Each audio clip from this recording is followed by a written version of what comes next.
হ্যাঁ, একটু দেখেছি, তবে চূড়ান্ত রায় কি দিয়েছে এটা এখনো বের হয়নি।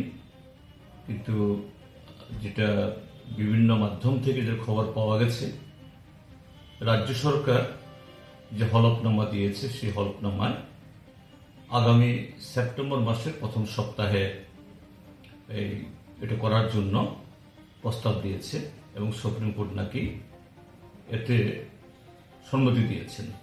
একটা কথা আছে, লেট বেটার দেন নেভার, অর্থাৎ দেরিতে হলেও যে 5টা বছর ধরে ত্রিপুরাজ্যের এডিসি এলাকার জনগণের যে গণতান্ত্রিক অধিকার হরণ এবং সেখানে একটা নির্বাচিত সরকার বা নির্বাচিত ভিলেজ কমিটি না থাকার ফলে রাজ্য সরকার, বিশেষ করে তার বড় শরিক ভারতীয় জনতা পার্টি, দুর্নীতির যে একটা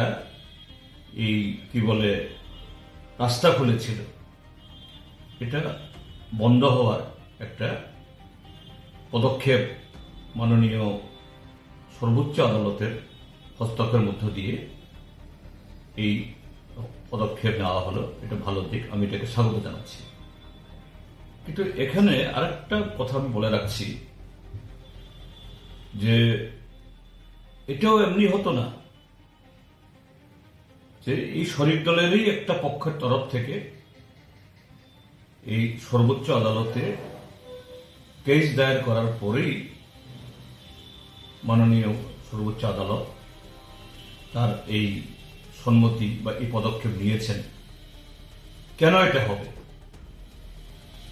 এখন যে শরিক দলটি দিল্লিতে গেছে, অর্থাৎ সুপ্রিম কোর্টে, একদিক থেকে তারা ক্রেডিট নেওয়ার চেষ্টা করবেন। হ্যাঁ, একটু ক্রেডিটের বিষয় আছে, নাই কথা বলছি না, কিন্তু আরেক দিক থেকে এই ক্রেডিট নেওয়াটার মধ্যেও একটা কায়েমি স্বার্থ, একটা কম্প্রোমাইজ আছে। কম্প্রোমাইজটা কি? এখানে এই দুটি দল মিলে সরকার চালাচ্ছে, এখানে বহাল তবিতে তারা আছে। তাহলে যে বড় শরিক এরকম গণতন্ত্র হত্যা করছে, এত বড় অন্যায় করছে, যারা প্রতিনিয়ত যে নিজের জনগোষ্ঠীর তাদের কল্যাণ, তাদের অগ্রগতি, তাদের দুর্দশা নিয়ে এত কথা বলছেন, কেন এখানে ফয়সালা হলো না? যদি বড় শরিক যদি এতে অপারগ হন, অস্বীকার করেন, কেন এখান থেকে বেরিয়ে আসেন না? তো এই জায়গাতেই একটা কম্প্রোমাইজ, অর্থাৎ কোথাও একটা বড় স্বার্থ যাতে হারিয়ে না যায়, হাতছাড়া না হয়ে যায়, এই কম্প্রোমাইজ করেছে। কাজে এটাও একটু বলা দরকার। যাই হোক, যে এই পদক্ষেপ ইতিবাচক। আমাদের পার্টি, আমরা সর্বশক্তিতে লড়াই করব। 100% আসনে আমরা আমাদের প্রার্থী দেব, সেপ্টেম্বরে হোক বা নভেম্বর। বিনা যুদ্ধে এমনিতেই নানা ধরনের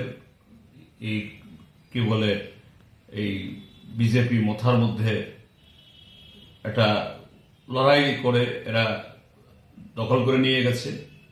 কিন্তু গ্রাম, এতে শুধু কিছু অর্থ করি না, যে ভিলেজ কমিটি মানে হলো যে গ্রামকে একটা ঐক্যবদ্ধ রাখা, গ্রামের মানুষকে শুধু অর্থনৈতিক দিক থেকে না, সামাজিক, সাংস্কৃতিক সমস্ত দিক থেকে নেতৃত্ব দেওয়ার এই ভিলেজ কমিটির তার একটা পবিত্র কাজ।